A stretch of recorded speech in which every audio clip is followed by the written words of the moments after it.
It is very easy for people who do not know the area and do not know the politics, the local politics, to get rosy-eyed about freedom fighters and independence movements.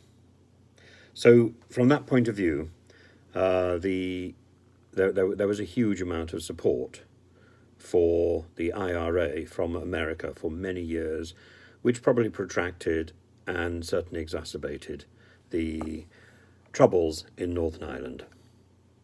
In the same way, there's a lot of support in America and across a number of countries for the PKK. Now, whether one thinks Kurdish liberation and Kurdish independence is a good thing or a bad thing, I happen to think that a Kurdish state is a good thing, and that has now been set up in northern Iraq, positive. But I also think, absolutely, and without any qualification, that terrorism and terrorist acts are a bad thing. And anybody who funds those or contributes to that effort is doing something which is heinous.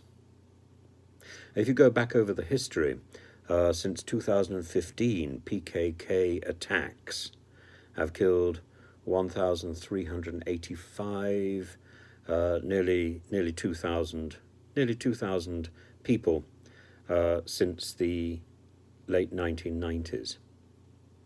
More recently, 957 soldiers, 302 police, 126 village guards, and innumerable individual non-combatant civilians.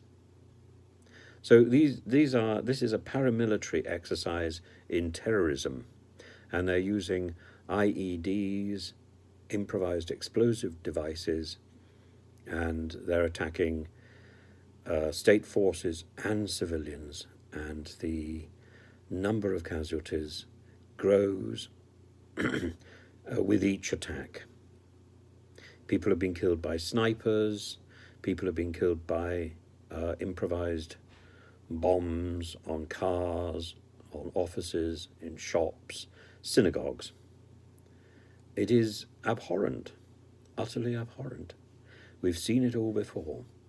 And I think Turkey in this case is quite right to draw attention to the fact that so much of this waste in life is a result of American money. It needs to stop. That link needs to stop. If people want to support Kurdish independence, then they need to find a political way to do this, not a funding of terrorism. Funding of terrorism must be wrong, and political initiatives must be right, and that's why it is so important to get the Stormont Assembly back up and running effectively, because without political discourse, without that political framework, there is a vacuum in which it is possible for terrorism to grow and thrive. And stupid people will intentionally fund terrorism and will mislead others again and again and again.